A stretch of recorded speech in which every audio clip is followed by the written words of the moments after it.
2024, o número de trabalhadores no agronegócio brasileiro chegou a mais de 28 milhões, segundo o Centro de Estudos Avançados em Economia Aplicada e a Confederação da Agricultura e Pecuária do Brasil. No entanto, mais de 60% dessas pessoas estão na informalidade e sob condições precárias de trabalho.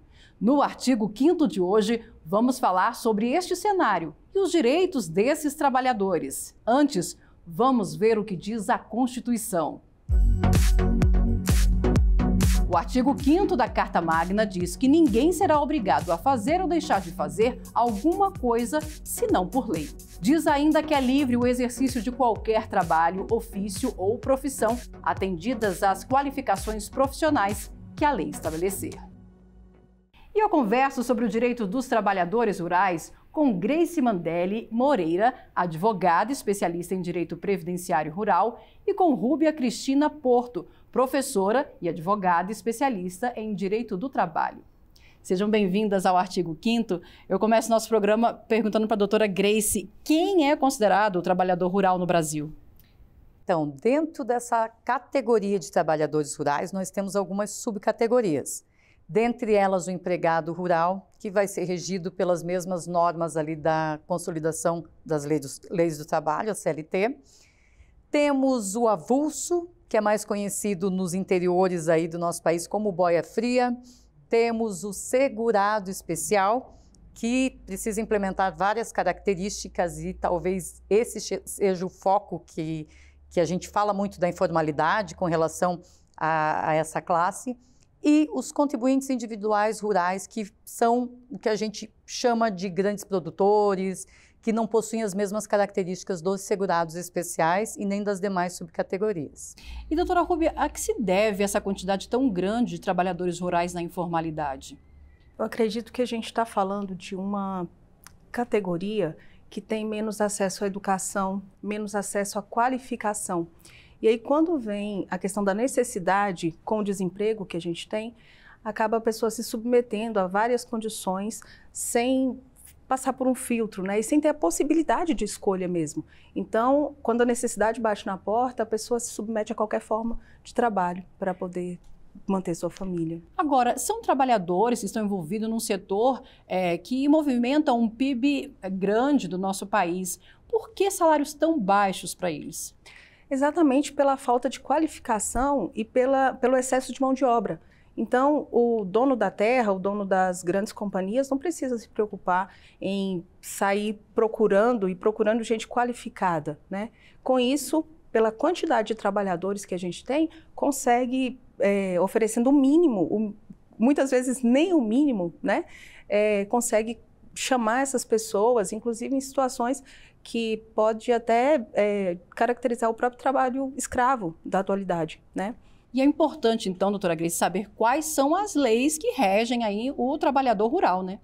Então, quando a gente fala do empregado rural, ele vai ser regido pela CLT, né? Mas quando a gente fala sobre as demais categorias, a gente tem a Lei 8.213 de 91, que vai tratar especificamente sobre o segurado especial, e a lei que rege também o regulamento da Previdência Social, que trata desse contribuinte individual, que foge aí do padrão do segurado especial, porque ele precisa contribuir e exerce atividade rural numa área maior do que a prevista em legislação, ou possui empregados, ele se torna ali um empregador, né, no exercício da atividade de natureza rural. Então, todas essas leis vão depender do tipo de pessoa que a gente está tratando em específico dentro dessa classe, né, que é dos trabalhadores rurais.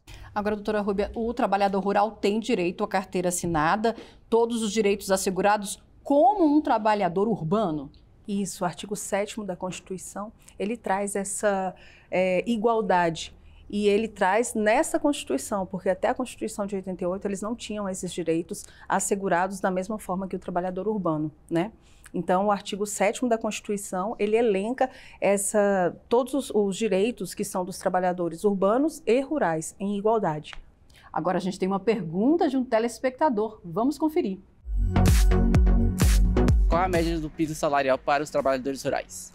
Doutora Rúbia, qual a média dos salários dos trabalhadores rurais? Em média, é um salário mínimo. se a gente for pensar na legalidade, né? Mas quando a gente pensa na realidade, a gente tem uma média muito abaixo desse mínimo que é o legal estabelecido, né? Então, a gente fala aí de famílias que são sustentadas e famílias que trabalham, toda a família na área rural, e trabalha por menos da metade disso, do salário mínimo, né? Às vezes R$500, tem famílias que têm realmente valores muito baixos para se sustentar. Se a gente fala de legalidade, seria o salário mínimo, mas esses valores são bem abaixo. Justamente, na legalidade, né? Esses salários abaixo do salário mínimo, ele não é legal. Exatamente. Tá? E, doutora Grace, quantas horas por dia um trabalhador rural deve trabalhar? Se ele for um empregado rural, ele geralmente, né, como ele é equiparado, e a doutora Rúbia bem colocou aqui, né, que a nossa Constituição equipara o empregado rural com o empregado urbano, segue aquela faixa das 40 horas semanais, 8 horas por dia, com direito ali a 1 hora de descanso. Mas, na ilegalidade, quando a gente trata do segurado especial, são 12 horas, são crianças trabalhando, ou individualmente ou em regime de economia familiar. Então, é uma realidade bem diferente desse empregado rural que tem a carteira de trabalho assinada. Entendi. E esses trabalhadores têm direito à hora extra? Se forem empregados rurais, tem direito a todos os direitos que um empregado urbano tem. Então, FGTS, férias, hora extra, final de semana ali remunerado em dobro, né? Então, todos os direitos de um empregado urbano, ele se expande para o empregado rural também. Vamos agora assistir uma reportagem aqui da Rádio da TV Justiça sobre decisão do Tribunal Superior do Trabalho em favor de um trabalhador rural. A ação foi ajuizada contra uma fazenda e 3 pessoas físicas. O lavrador contou que o dono de uma agência de viagens estaria contratando pessoas para trabalhar no corte e no plantio de cana-de-açúcar no município de Delta, em Minas Gerais. Segundo ele, as despesas com transporte seriam pagas por um empreiteiro local e descontadas posteriormente. A promessa incluía a possibilidade de carteira assinada, alojamento e alimentação sem custo.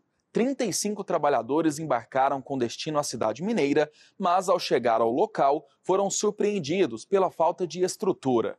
O grupo tinha de dormir em papelões, pagar aluguel e comprar alimentos. O material de trabalho e os equipamentos de proteção individual também foram descontados da remuneração. Em defesa, o transportador argumentou que não deveria fazer parte da ação porque não tinha contratado o trabalhador, apenas vendido as passagens. O empreiteiro seguiu na mesma linha e também questionou a competência da Vara do Trabalho de Valença, do Piauí, para julgar o caso. A ação foi ajuizada no município onde o lavrador mora. O Tribunal Regional do Trabalho da 22ª Região manteve a sentença de 1º grau que reconheceu a situação como trabalho escravo contemporâneo. De acordo com a decisão, havia um mecanismo de aliciamento de trabalhadores do Piauí para outros estados, que ao chegarem ao destino eram vítimas de servidão por dívida e submetidos a condições degradantes. Também foi destacada a vulnerabilidade do trabalhador no caso. Por isso, o empreiteiro foi condenado a pagar todas as verbas trabalhistas devidas e indenização por dano moral. A decisão também rejeitou o argumento da incompetência do Foro de Valença para julgar o caso. Da decisão, o empreiteiro recorreu ao Tribunal Superior do Trabalho. O relator do recurso de revista na 6ª turma, ministro Augusto César, ao negar o pedido, observou que, em situações excepcionais, os regionais têm considerado válido o ajuizamento da ação trabalhista na região de domicílio do empregado, nos casos em que a empresa preste serviços em âmbito nacional e em que, ao menos, a contratação tenha ocorrido no local. Para o relator, o fato de o lavrador arregimentado no Piauí ter prestado serviços em outros 2 estados demonstra a atuação nacional do empreiteiro. Outro ponto destacado pelo ministro foi a comprovação de que o trabalho ocorreu em condições análogas à escravidão. para ele obrigar o lavrador a ajuizar a reclamação no foro, onde foi submetido a condições degradantes, não se compatibiliza com a interpretação da CLT, nem com as convenções da Organização Internacional do Trabalho, que tratam de questões relacionadas aos direitos humanos e à dignidade do trabalhador. A decisão foi unânime. Doutora Ruby, essa questão do trabalho análogo à escravidão é uma realidade, essa informalidade acaba levando a essas situações, principalmente na área rural, né? Quais são os direitos dos trabalhadores em relação às condições de trabalho? As condições de trabalho são estabelecidas pela norma regulamentadora número 31. Mas se a gente for pensar, é o mínimo para a dignidade do ser humano mesmo. Esses trabalhadores que se submetem a essa condição, se deslocam, saem de locais mais carentes. Muitas vezes a gente vê norte de Minas, a gente vê o próprio Nordeste se deslocando para a área desses canaviais, como é o caso, né? E quando chegam, encontram uma realidade totalmente diferente daquela que foi prometida. Esse deslocamento eles fazem com a intenção de melhorar de vida. E quando chegam, não têm as mínimas condições para sobreviver, né? Então, o trabalho exaustivo, o trabalho cansativo, sem condições sanitárias, sem condições de se alimentar, sem condições para dormir. Então, o Ministério do Trabalho, ele faz essa fiscalização por meio dos auditores, através de denúncia em regra, né? E faz essa busca mesmo pelo cuidado com os trabalhadores. Eles têm direito ao mínimo para se manterem, principalmente nesse caso, longe de casa, para dormir, para se alimentarem, para fazer sua higiene pessoal. E, em regra, quando essa situação desse êxodo, né, não acontece nada do que é prometido nessa situação. Vamos explicar um pouquinho melhor, doutora Grace, como e onde fazer a denúncia em caso de um trabalhador rural, que a gente pode ter conhecimento, ou de um trabalho escravo, ou análogo, né, à escravidão? Eu acho que pelos canais do próprio Ministério do Trabalho, a gente tem, né, as ouvidorias que você pode estar fazendo, inclusive denúncias podem ser feitas de modo anônimo, né? Inclusive, a própria OAB também, né? A Ordem dos Advogados do Brasil tem essa questão, você pode ir lá fazer, e ali já não é uma denúncia anônima, você tem que se identificar, mas eles têm meios de fazer uma intervenção junto ao Ministério do Trabalho. Agora, voltando um pouquinho para essa questão previdenciária, como que o trabalhador rural pode comprovar que ele realizou esse trabalho? Exercício de atividade de natureza rural, para qualquer tipo de trabalhador rural, empregado rural, boia-fria, o contribuinte rural e o segurado especial, é necessário comprovar exercício de atividade rural.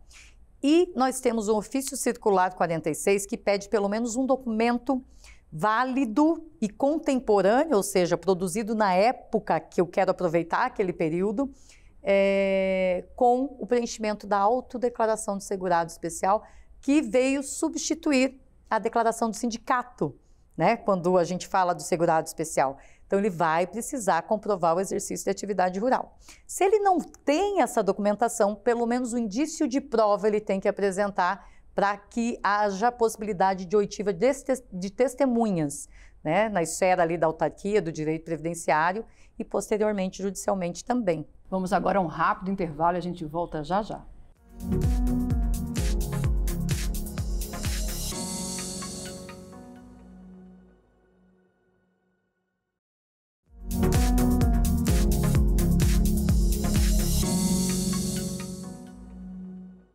O artigo 5º está de volta, hoje falando sobre os direitos dos trabalhadores rurais. Eu continuo conversando com Grace Mandelli Moreira, especialista em Direito Previdenciário Rural, e com Rúbia Cristina Porto, professora e advogada especialista em Direito do Trabalho.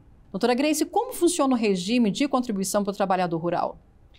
O contribuinte individual rural, ele paga num código diferenciado, numa alíquota diferenciada, e ele pode estar contribuindo no 11%, que a gente chama de plano simplificado previdenciário, ou no 20%, como qualquer outro tipo de contribuinte individual. Mas, no caso do contribuinte individual rural, não basta apenas contribuir. Ele vai ter que estar comprovando inclusive com os documentos do artigo 116 da Instrução Normativa do INSS, o exercício de atividade rural. Então, para ele não basta só contribuir, precisa comprovar atividade de natureza rural. Lembrando que existem algumas atividades, algumas categorias profissionais que excluem ele do exercício de atividade de natureza rural. Tá? Então, assim, por exemplo, nós temos o pintor, nós temos as pessoas que são formadas no ensino superior, administrador de fazenda, o capataz. Então, tudo tem que ser comprovado para que ele seja considerado rural, porque a essência da categoria profissional, ela diz que este tipo de trabalhador, este tipo de exercício de atividade é urbano. E como os trabalhadores rurais podem solicitar benefícios como auxílio-doença, aposentadoria por invalidez, por exemplo? Nós sabemos que lá no meu INSS, que é o sistema da Previdência utilizado pelo INSS, é possível que qualquer segurado ou parente ou algum familiar consiga solicitar o requerimento de benefício previdenciário direto, né, pelo sistema ou pelo 135. Mas existe uma grande dificuldade, que é a expertise e a técnica na hora de comprovar o exercício da atividade. E isso, por razões de falta de conhecimento mesmo, o segurado especial, o contribuinte individual rural, os demais tipos de categoria, por desconhecer, acabam não fazendo, o que resulta num grande número de indeferimentos, né? Porque não conseguem fazer a instrução processual, seja administrativa ou judicial, né, da maneira correta. Então, existe um índice de judicialização grande nesse sentido, em que é necessário um advogado especialista para que coloque ali, tanto para a autarquia quanto para a Justiça Federal, a questão da natureza rural e do exercício dessa atividade, apresentando os documentos comprobatórios. Doutora Rúbia, outra situação que envolve os trabalhadores rurais é o trabalho com agrotóxico. Como que isso é fiscalizado? O Ministério do Trabalho faz essa fiscalização através dos auditores fiscais e é necessário que o trabalhador ele seja informado, o trabalhador enquanto empregado, né? Sempre a gente vai ressaltar isso, que ele seja informado qual tipo de agrotóxico que ele está lidando e as consequências de lidar, inclusive o fornecimento de equipamento de proteção individual é um direito dos trabalhadores rurais, assim como dos trabalhadores urbanos, né? E quando a gente não tem esse fornecimento, a gente acaba colocando esse trabalhador em situação de muito risco, porque tem agrotóxicos que só a inalação já gera uma série de consequências para a saúde desse trabalhador. Vamos agora a mais uma pergunta de um telespectador. Qual é a idade mínima para um trabalhador rural se aposentar? Doutora Grace, então qual a idade mínima para um trabalhador rural se aposentar? Qualquer tipo de trabalhador rural vai ter uma redução de 5 anos na idade para aposentadoria. Então, o homem com 60 anos, se comprovado exercício de atividade pelo período mínimo de 15 anos, que é a carência necessária para uma aposentadoria, consegue se aposentar. E a mulher com 55 anos. Então, seja ela empregada, contribuinte individual, rural, ou segurado especial, ou boia fria, né? Se implementar o requisito idade e a carência de 180 meses de exercício de atividade rural, consegue pleitear a aposentadoria por idade rural.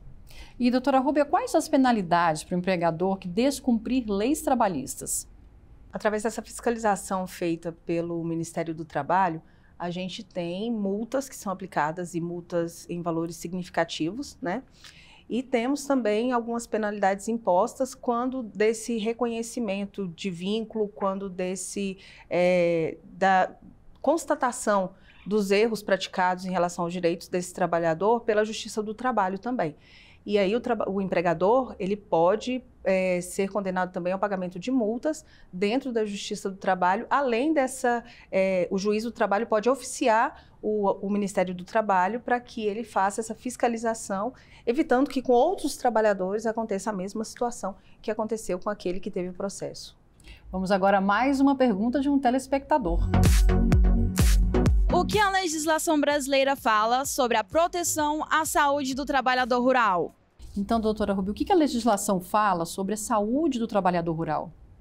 A Constituição garante aos trabalhadores urbanos e rurais, né, que eles têm direito a adicionais de insalubridade e de periculosidade. Mas quando a gente vê as normas de saúde e segurança do trabalhador, a gente sabe que dentro do próprio ambiente rural é possível que seja estabelecido um grupo de trabalho com o objetivo de reduzir os riscos. É necessário que sejam feitos os estudos para ver quais são os riscos daquele ambiente, quais são as medidas que podem ser tomadas para que reduza ou elimine os riscos, e caso isso não aconteça, o trabalhador tem direito a receber o adicional de insalubridade. Agora, a gente falou já de vários direitos aqui em relação ao trabalhador rural. Quais direitos a gente pode reforçar ou ainda a gente ainda não tratou? Queria que a doutora Rubia começasse falando sobre ele. É importante que a gente pense que cada caso é um caso e o caso concreto deve ser analisado até para essa caracterização. A gente tem muito o estigma de que basta estar no ambiente rural para ele ser um trabalhador rural. E se a gente tem, por exemplo, uma chácara e tem o caseiro, e o proprietário, ele usa aquele ambiente só mesmo para lazer dele, da família, de amigos, não vai caracterizar o vínculo rural. Vai caracterizar, na verdade, nesse caso, sendo só para lazer, ele vai ser um trabalhador doméstico. Então, é necessário que o empregador, ele use aquele ambiente, aquele espaço rural para trabalhar com agronegócio, que ele realmente tenha renda daquele ambiente, né? E aí, a partir daí, caracterizado, o trabalhador vai ter direito a férias, 13º, FGTS, descanso semanal remunerado, todos os direitos que constam do artigo 7º da Constituição. Doutora Grace? O exercício da atividade de natureza rural que a gente precisa comprovar. Então, uma cozinheira, por exemplo, cozinhando lá num sítio.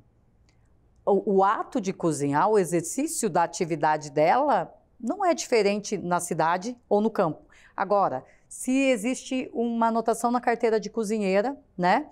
E ela está lá no sítio e ela dá o trato para os animais, e ela recolhe os ovos, e ela cuida da plantação, e ela planta e ela colhe, o exercício de atividade realizado por ela não é mais só na cozinha, né? Então, a gente já vê aí resquício de exercício de atividade de natureza rural. E aí cabe, dentro do processo, dentro dessa instrução, comprovar esse exercício de atividade de natureza rural para que ela seja considerada não doméstica, mas aí sim uma trabalhadora rural. São muitos desafios nesse setor. Muitos desafios, principalmente com relação às provas. Porque eles não sabem que aquele papelzinho que pagaram uma vez o sindicato lá em 1980 é prova do exercício de atividade rural. Eles não sabem que um contrato lá que eles assinaram há anos atrás de meiação, de parceria, é prova. Então, cabe alguém direcionar, né, esses trabalhadores no sentido de trazer para dentro do processo aquilo que realmente vai comprovar o exercício da atividade de natureza rural.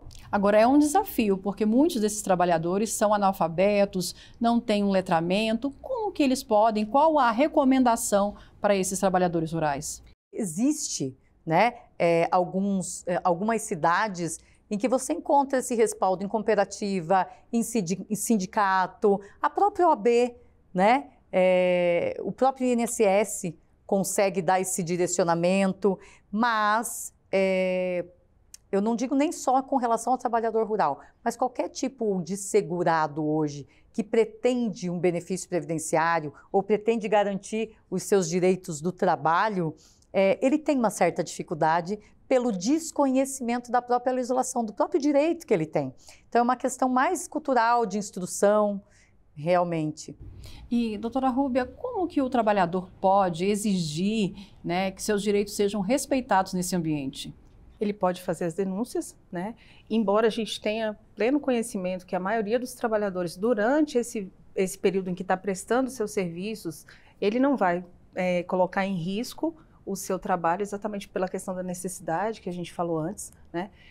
Se ele precisa trabalhar, ele precisa manter a sua família, ele, quando coloca em risco essa situação do trabalho, fazendo denúncia, ele acaba por perder o emprego, perder o trabalho que ele tem, ainda que em condições totalmente irregulares, né? Mas ele pode fazer denúncias e pode também buscar a própria OAB, busca o Ministério do Trabalho de forma a ter mais conhecimento e buscar também a melhor forma de sair dessa situação. A senhora tem alguma recomendação também para esse trabalhador que pode estar precisando de uma ajuda, saber quais são os seus direitos, aonde ele pode procurar? Eu acredito que realmente seja nos sindicatos, buscar, porque a gente está falando de uma área que, em regra, não tem essa conscientização. Eles pouco têm acesso à TV, né? E internet, então, nem sempre, nem todo ambiente rural é abrangido pela internet, que é onde acabam dissipando direitos, informações. Mas realmente é procurar a OAB, é procurar sindicatos onde ele tenha confiança, inclusive, porque muitas vezes também essa busca vai para lugares que não dão segurança para ele, né? Mas é realmente buscar a OAB, buscar o Ministério do Trabalho, buscar formas que ele tenha de, com segurança, se informar sobre os direitos dele. Doutora Rúbia, muito obrigada pela participação do nosso programa. Doutora Grace, também eu agradeço a participação. E nós chegamos ao fim de mais um programa. Obrigada pela participação de vocês. Eu agradeço também a sua companhia. Você pode rever os programas nas nossas redes sociais. Você encontra a gente pelo @Rádio ITV Justiça. Também estamos no YouTube, no Instagram e no Spotify. Até o próximo Artigo 5º.